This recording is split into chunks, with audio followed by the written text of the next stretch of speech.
ეს ეხება ან შენს წარსულს, ან შენს აწმყოს, მაგრამ ჩემი აზრით უფრო აწმყოს. და იმ მომენტზე მინდა დაფიქრდე, როცა აი საკმაოდ ახლოს იყავი. საკმაოდ ახლოს რომ გაოცებულიყავი და გეფიქრა რომ ეგაა, ყველაფერი ერთ სწორ ხაზზე გასწორდა თითქმის. და იფიქრე რომ ეგაა, მაგრამ ეგ არ იყო. ეგ არასდროს არაა, იმიტომ რომ თითქმის არის ყველაზე სტაბილური პოზიცია, რომელსაც ადამიანები ოდესმე ქმნიან. არც წარუმატებლობა, არც წარმატება, არამედ ეს მარადიული სიახლოვე, ანუ საკმარისი სიახლოვე რომ პროგრესი იგრძნო, მაგრამ ასევე კარგად დაჭერილი დისტანცია რომ ყველა შედეგი და ყველა უკუშედეგი თავიდან აირიდო. განა ის რომ მიზანს აცილებ, არამედ უფრო მის გარშემო ორბიტირებ. ond მუდმივად, დაუსრულებლად, ანუ არ მთავრდება. და ამას ეძახი ზრდას. მაგრამ ეგ არაა ზრდა, ეგ მაქსიმუმ კონტროლირებული იმედგაცრუებაა. აწონდაწონილი, ნანო მასშტაბებში გაზომილი, გამეორებული და რაც მთავარია და რაც ყველაზე ტრაგიკულია, უსაფრთხო. სწორედ იმ მომენტში ამცირებ ინტენსივობას, სანამ რამე რეალური გახდება. ოღონდ გააზრებულად არა, ანუ სტრუქტურულად აკეთებ ამას. რატომ? იმიტომ რომ როცა ის რეალური გახდება, მერე ყველანაირი უფლება თავის მოკატუნებაზე გერთმევა. და თავის მოკატუნება და თან ყველაზე დიდ სიღრმეზე ისაა, რისთვისაც ყველაზე მეტად ხარ ოპტიმიზირებული რა.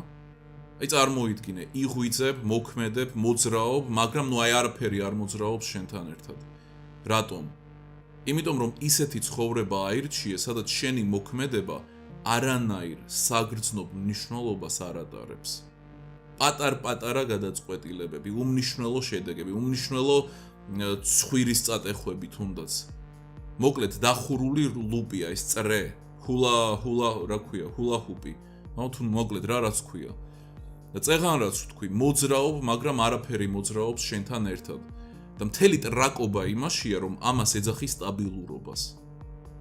რა არის, ხო ეს? ესაა სტრუქტურა, რომელიც უზრუნველყოფს, რომ არც ერთი შენი მოქმედება არ შეაწუხებს არაფერ რეალურს. არანაირი მარცხის რისკი, არანაირი გავლენის შანსი რომ გქონდეს, ანუ რამეზე გავლენა, აი უსაფრთხოდ ხარ რა. მარტივად რომ ვთქვათ, არარელევანტური ხარ. და ის სად იკვრება ისევ შენი ლუპები, ანუ გგონია რომ ფული ამას გამოასწორებს. ფული რაღაცნაირად ამას მოაგვარებს და ხედავ კიდეც ცხად, ვიშოთ, აი წარმოიდგინე ჰიპერრეალისტური სიზმარი, აი ეგრე ცხადად ხედავ გზებს თუ როგორ აგვარებს ფული მაგ ყველაფერს, მაგრამ ხედავ რა ეგ უფრო ჰალუცინირებ სისულელეს, რომელსაც მხოლოდ იმიტომ იჯერებ, რომ აი მაგ კადრებს, ხო, რასაც წარმოიდგენ. ემოციები ახლავს, აი შეგრძნებები და ეგ შეგრძნებებია, რაც გატყობს თორე თავად კადრი შენც იცი, რომ დებილური არის, რასაც წარმოიდგენ. ხო და არა. და აქვე უნდა როგორმე გავარღვიო ეგ ლუპი, ეს შენს ფსიქიკურ, რა ვუწოდო, maps, კომპას, ანამე შენს ფსიქიკურ გეოგრაფიას რა, მოკლედ, რაც გინდა უწოდე. ყველაზე დიდი შეურაცხყოფა მივაყენო, რაც აქამდე მას მიუღია. ხო და არა, ფული არაფერს არ მოაგვარებს. იმიტომ რომ ფული არ აჯილდოვებს, არა, ფული არასდროს არ აჯილდოვებს შრომას.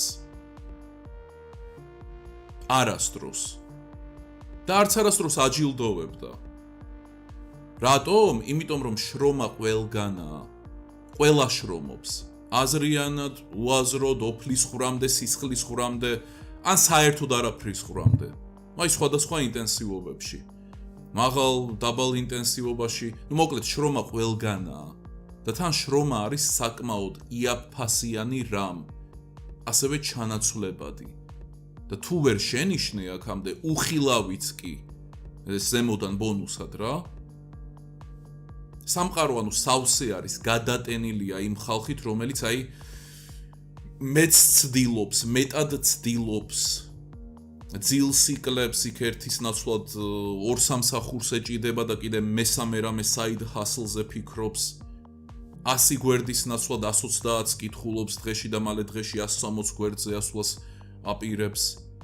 მაგრამ აი გამოიცანი რა, არავის ეგ არ ადარდებს არც ხილულ რამეს და არც ხილულში ადამიანები იგულისხმება და არც უხილავს.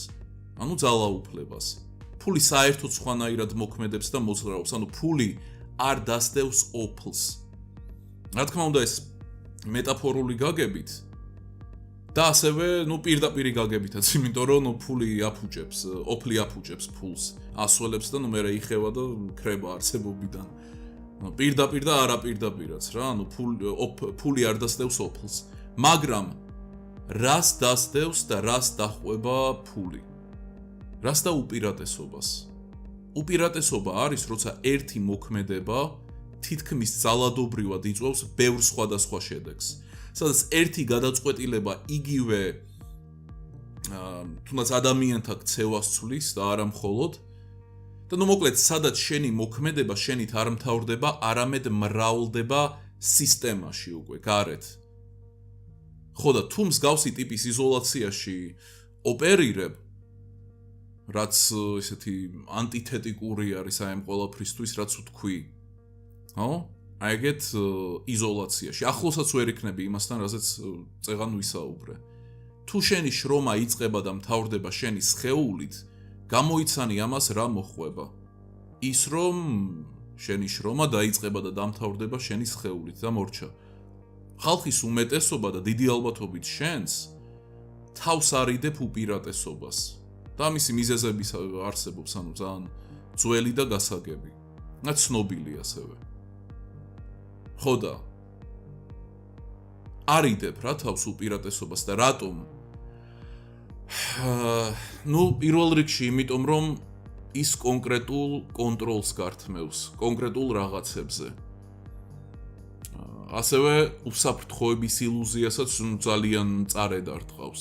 როცა შენი მოქმედება სხვებზე ახდენს გავლენას, რეალურად, ანუ დაივიწყე შენ თავში რა ხდება, როცა შენი მოქმედება სხვებზე რეალურად ახდენს გავლენას. შენი მარცხი ხო აი ჰიპერ საჯარო და ხილული ხდება. მოკლედ უკუშედეგები საჯარო წვდომაზე კი არა და უკუშედეგები ეგრევე დაფარულიდან აქამდე სადაც იყავი იზოლაციაში გადადის საჯარო აი მაგალითს ვეძებ რა. აი ამ საჯარო წვდომაზე რო გადადის შენი უკუშედეგები პერმანენტულად. Facebook-ზე რო არის ეგეთი რამეს რო პოსტავ ან თუნდაც უკვე დაპოსტილი რო არის, ხო? შეგიძლია რომ მონიშნო ხილვადობა რა, ანუ მხოლოდ მე კიდე იქ არის მეგობრებს რომ შეეძლოთ ნახო, კიდე არის მეგობრების მეგობრებს და ბოლო ვარიანტი არის საჯარო. და უმეტესობას მონიშნული აქვს მხოლოდ ჩემი თავისთვის, ანუ იმ ყველაფერზე, რაზეც ვსაუბრობდი. ან მაქსიმუმ მეგობრებისთვის და მან ტყდებიან, ხვდებით? აი მან ტყდებიან. ამიტომ შრომის უკან კომფორტში დამალვა აღარაა რა, გზა თუ ვერ მიხვდი ამას.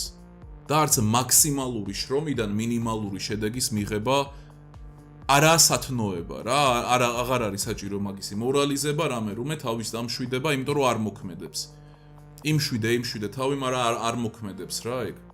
არაფერი მაგაში სათნო არ არის, ანუ მაქსიმალური შრომიდან მინიმალურ შედეგს რო იღებ. არ არის ეგ სათნოება, ეგ არის იდიოტობა. ან შენთან ერთად მოძრაობს ბევრი რამ, ან არა. ზოგი ცდილობს რომ ამოძრაოს მასთან ერთად რაღაცები, მაგრამ მალევე უკან იხევენ რა, ძალიან მალევე.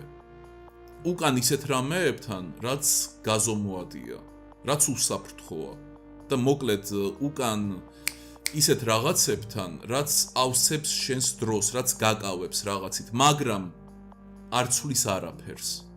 ანუ რამდენჯერ შეიძლება რომ თქვა, რომ მეტი დრო მჭირდება, მეტი დისციპლინა, მეტი სიხშირე, მეტი თანმიმდევრულობა და უფრო უარესი, მე რამდენად უნდა დაიჯერო ეგ სისულელე.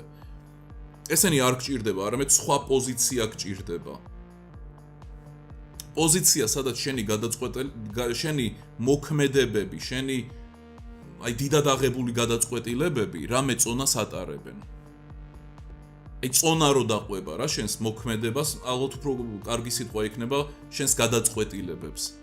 როცა წონა დახვება, სადაც შედეგები შენზეა დამოკიდებული, სადაც შენს მოქმედებას შეუძლია გამძაფრება რამის ან განადგურება საერთოდ, ანუ აი აქ არის რა ფული.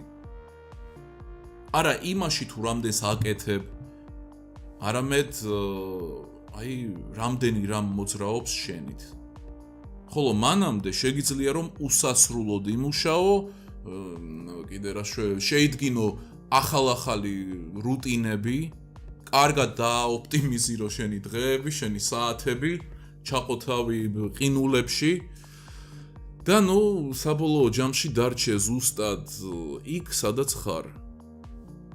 ან შრომობ ფულისთვის და იჯერებ რომ გამონაკლისი იქნები და ყველაფერს მიიღებ და მიღების შემთხვევაშიც უკვე გაუბედურებული ხარ და ვეღარ დაიბრუნებ იმ ყველაფერს, რაც უზრუნველყოფს შენს ხარისხიან ცხოვრებას. ან ალტერნატივა გასაგებია. ან აკეთებ ისეთ რამეს, ან უფრო კონკრეტული რო ვიყო, ხარ ისეთი, ვისაც ფული როგორც გვერდითი მოვლენა ისე დახვება. ან შენს დევ, ან ის გდევს. და ეს არაა რამე შრომატევადი, ეს არის სწორი პოზიციის საკითხი. მეტი მართლა არაფრის. და თუ სწორი ყური ხარ ჩემი სიტყვებისთვის და ადამიანი, ვისაც რეალური ტრანსფორმაცია სურს და უპირატესობის ინსტრუმენტები, გელოდები დახურულ არხზე. სადაც შენ უკვე იქ გელოდება გაუფილტრავი მასტერკლასების გიგანტური არქივი. nikosvanidze.com ლინკი აღწერაშიც იქნება და ყველა ომის და ტრანსფორმაციის მოყვარულ ადამიანებს გელოდებით.